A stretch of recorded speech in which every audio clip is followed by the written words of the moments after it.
Caros alunos, sejam muito bem-vindos. É um prazer estar aqui novamente com vocês.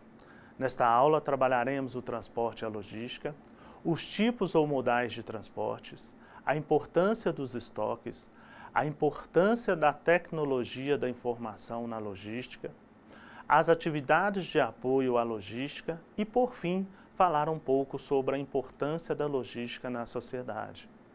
Não esqueçam do papel e caneta em mãos para que possam anotar as possíveis dúvidas. Lembrando que essas dúvidas deverão ser postadas no nosso Fórum Tira Dúvidas. Vale lembrar que, para que tenhamos um bom resultado no conteúdo apresentado, será necessária a dedicação de vocês nos estudos e atividades da sala virtual. E também é muito importante que vocês leiam toda a apostila. Vamos começar esclarecendo uma questão importante. Várias pessoas acreditam que a logística é o transporte. Pelo contrário, é uma ferramenta que está muito além dessa importante atividade. Então, por que alguns confundem? Um erro muito comum entre as pessoas leigas em logística é confundir essa importante informação com o processo de movimentação de materiais. Ou seja, elas confundem como transporte. Infelizmente, esse equívoco está diretamente relacionado ao fato de que quando o assunto logística veio com força no mercado brasileiro, muitos proprietários de transportadoras acharam o nome mais comercial e começaram a trocar nas suas pinturas no caminhão. Eles retiraram o nome transportadora e, de forma errada, colocaram logística. O transporte, na verdade, é uma importante atividade dentro da logística. Na aula passada, vimos inclusive que transporte é considerado uma atividade primária. Ela consiste basicamente na movimentação de mercadorias, não somente de uma região para outra, mas também dentro da empresa. Se você necessita levar uma mercadoria de um estoque para outro dentro da filial da mesma empresa, essa movimentação é considerada também transporte. E, inclusive, quando é feito o levantamento de custos, entra como custo de transporte. O item transporte é fundamental para o funcionamento de qualquer empresa, em qualquer parte do mundo. E mesmo que a empresa não use esse serviço de forma direta, ele o usa de forma indireta. O transporte é responsável por toda e qualquer atividade econômica. Sem ele, não há desenvolvimento em uma cidade, região ou país. Para se comprar uma roupa, por exemplo, o algodão teve que ser levado à fábrica de tecido. Posteriormente, foi levado ao local de confecções de roupas, para então estar disponível em lojas. O transporte é o principal responsável pela movimentação de um fluxo de material, de forma eficaz e eficiente, desde um ponto fornecedor até um ponto consumidor. Por isso, é o responsável pela grande parcela dos custos logísticos dentro da maioria das empresas e possui significativa participação no PIB em nações com relativo grau de desenvolvimento. Desta forma, o transporte representa o elemento mais importante dos custos logísticos. O transporte tem papel fundamental na prestação do serviço ao cliente. Usa 60% das despesas logísticas.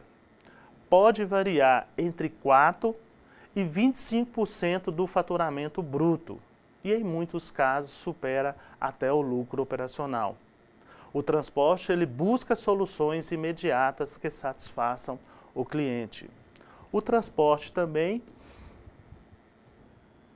verificamos a grande influência que o sistema de transporte de cada país exerce como fator de possibilidade de aumento da competição no mercado, redução dos preços das mercadorias e garantia da economia de escala de produção. O transporte é fator de desenvolvimento econômico para qualquer país estado ou cidade, em qualquer ponto do planeta. O sistema de transporte, ao desenvolver suas atividades, contribui de maneira direta e indireta também para. O sistema de transportes, ao desenvolver suas atividades, contribui de maneira direta e indireta também para acesso da população a níveis e padrões de vida mais elevados, disponibilidade de bens para a população, efeito estabilizador nos preços das mercadorias, principalmente nas entre-safras, existência de uma sadia concorrência entre os produtores e flexibilidade para a localização da produção, parque industrial, não atrelada aos mercados consumidores, se for o caso. Vamos agora conhecer os principais tipos de transportes. Os principais tipos de transporte são rodoviário, ferroviário, hidroviário, marítimo, fluvial, dutoviário e aéreo. Basicamente, esses são os principais modais de transporte, comumente utilizados para transportes entre regiões diferentes. Essa observação é importante à medida que é considerado transporte qualquer movimentação de carga. Um elevador, uma esteira elétrica é considerada transporte, porém, nenhum deles se enquadra nos principais modais. Tratando especificamente de cada modal, o transporte rodoviário é o mais expressivo transporte de carga hoje no Brasil, atingindo praticamente todos os pontos do território nacional. Deu-se maior ênfase na década de 50 por conta da implantação da indústria automobilística, que desencadeou a pavimentação das rodovias e cresce cada dia. Por isso, é o mais procurado, eficiente em porta a porta. Difere do ferroviário, transporta produtos acabados e semi-acabados em curtas distâncias. De todos os modais, é o que apresenta maior flexibilidade, uma vez que com ele chegamos a vários pontos da cidade, do estado e do país. O transporte rodoviário não é recomendado para produtos agrícolas a granel, pois seu custo é muito baixo para esse modal. Outro modal amplamente utilizado é o ferroviário. Infelizmente, em nosso país, é pouco utilizado, concentrando as maiores operações nas regiões Sul e Sudeste. O transporte ferroviário ele é utilizado no deslocamento de grandes toneladas de produtos homogêneos para longa distância, como, por exemplo, minérios, que pode ser o ferro, o manganês, carvões minerais, derivados de petróleos e grãos que são transportados a granel. No Brasil, não temos a cobertura desse meio de transporte num fluxo mais amplo. Esse modal utiliza-se de trens para o transporte de cargas e tem capacidade extremamente maior de locomoção do que o transporte rodoviário. Uma operação com esse tipo de transporte costuma ser mais barato que o rodoviário. O seu traçado é pré-fixado e limitado, não permitindo a flexibilidade das rodovias. Há que se entregar a carga e retirá-la no terminal ferroviário, o que provoca certas dificuldades. O transporte ferroviário é destinado às cargas de maior volume e grande peso, mas cujo prazo de entrega não seja fator preponderante. O modal dutoviário é o menos comum entre todos. O transporte dutoviário ele é feito através de dutos, que são tubos subterrâneos impulsionados por bombeamentos para a superação dos obstáculos do relevo. Esse sistema de transporte diminui consideravelmente o congestionamento das rodovias e ferrovias. São exemplos de transporte dutoviários, exemplos de dutos, oleoduto, gasoduto, mineroduto e aquaduto. O modal hidroviário tem importância muito grande no que diz respeito a transporte de carga entre diferentes países. O modal hidroviário também conhecido como modal aquaviário, é a forma mais antiga de transporte conhecida pelo homem.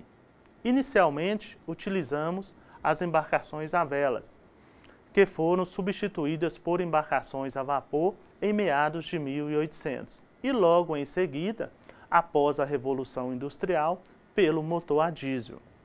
O modal hidroviário é subdividido em duas categorias: o marítimo, que são embarcações feitas nos grandes mares, muito utilizado nas transações de exportações e importação de produtos, e o fluvial, serve para o transporte nacional e de médio alcance, ou seja, navegação doméstica, feito em nossos lagos, rios e canais navegáveis. O transporte aéreo é realizado com aeronaves, podendo ser efetivado dentro do país ou envolvendo outros países. O modal aeroviário ele é importante no que diz respeito ao transporte entre países e regiões distantes, porém menos utilizado do que o modal hidroviário, devido ao seu alto custo. De todos os modais, esse é o mais eficiente, pois apresenta menor grau de avaria às mercadorias e maior velocidade entre todos. Por outro lado, pagamos mais por essa eficiência. Pode ser também mais caro de se operar. Depois que conhecemos os modais de transportes, vamos agora tratar de um assunto também de extrema importância para as empresas: o estoque. Sem estoque é impossível uma empresa trabalhar, pois ele funciona como amortecedor entre os vários estágios da manutenção até a disponibilidade final do veículo. Imagina-se trabalhando em uma empresa em que essa não tenha no estoque a peça para terminar o produto que está sendo manufaturado. O objetivo, portanto, é otimizar o investimento em estoques, aumentando o uso eficiente dos meios internos da empresa, minimizando as necessidades de capital investido. As empresas devem desenvolver políticas de estoque para que não haja excesso ou falta de produtos. Quando a empresa possui um dimensionamento adequado de estoques, esta gera vantagem competitiva em relação aos concorrentes, pois agrega valor ao produto. Você deve estar perguntando: de que forma? Muito simples. Uma vez que a empresa tem o produto à disposição do cliente em um menor tempo, em relação aos seus concorrentes, pode levar o consumidor a optar por pagar um pouco mais por ter o produto em menor tempo.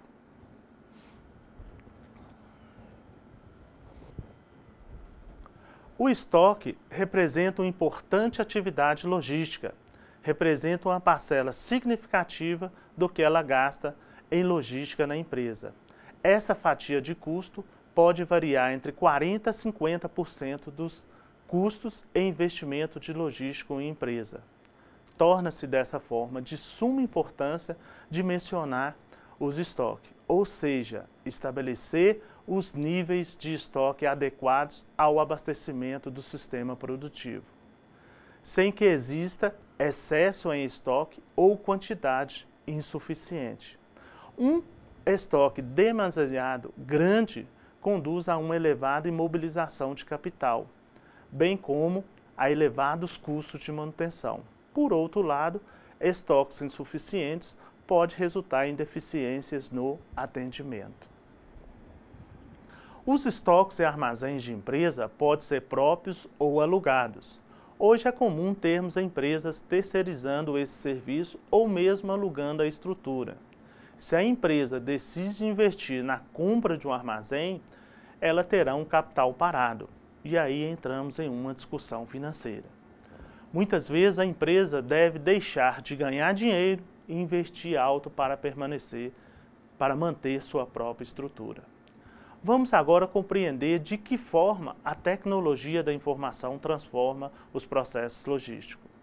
O primeiro passo para a compreensão da importância da tecnologia da informação na logística é entender a necessidade que a área tem em manter seus setores com informações integradas, no tempo certo e na forma necessária.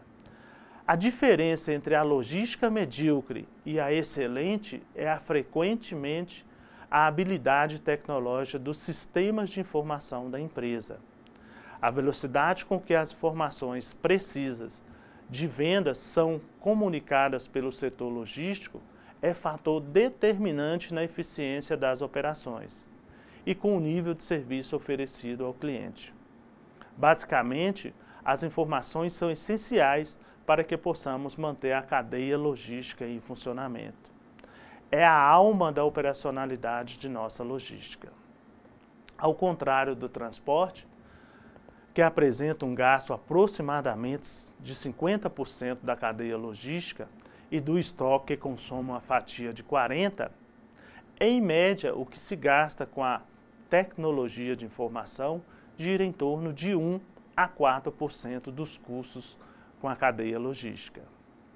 A tecnologia da informação dá suporte a uma atividade básica primária da logística, que é o processamento de pedidos. O processamento de pedidos é a atividade que inicia a movimentação de produtos em razão dos pedidos do cliente.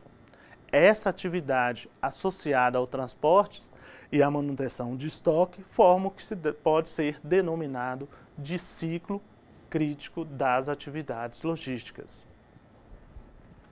Vale informar que não adianta a empresa possuir um transporte rápido se o processamento de pedidos for ineficiente. Portanto, a tecnologia da informação é a base para um sistema de informação confiável e quando falamos desses dois pontos, estamos principalmente nos referindo à atividade primária de processamentos de pedidos. Vamos agora compreender melhor como analisar uma cadeia logística completa e quais as atividades que as envolvem. Vimos na aula anterior que a logística tem como base as atividades primárias. Vamos recordá-las. Transporte é a atividade de movimentação de materiais, sendo dentro da própria empresa ou entre regiões diferentes. Manutenção de estoque refere-se a todas as atividades necessárias para que o estoque funcione. A manutenção de estoque agrega valor de tempo para o produto e mantém disponíveis os materiais e produtos necessários.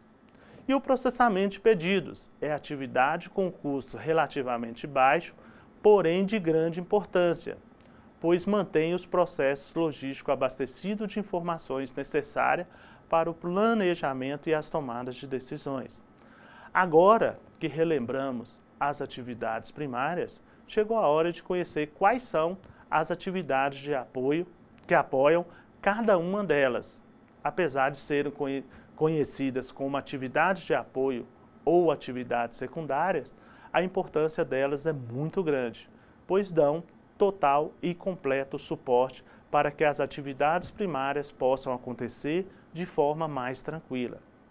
Essas atividades contribuem para a disponibilidade e a condição física de bens e serviços e para que os processos fluam de forma satisfatórias.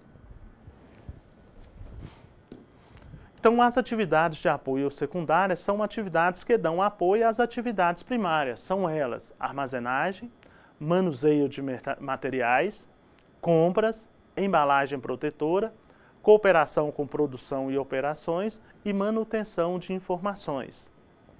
Importante lembrar que as atividades secundárias, que são as atividades de apoio, dão suporte às atividades primárias, transporte, processamento de pedidos e manutenção de estoque. E, por fim, vamos agora destacar a importância da logística na sociedade. Vivemos e temos uma sociedade baseada no consumo, onde cada vez mais os clientes são exigentes com o que acreditam. E não pode ser diferente. Quando falamos do uso da logística hoje, estamos mencionando qualidade de serviço com um nível interessante e queda nos preços, ou seja, entregar o produto no tempo certo, da forma correta e da maneira literal. Portanto, a logística é essencial para a sociedade. É uma poderosa ferramenta que aquece a economia local com a movimentação de mercadorias.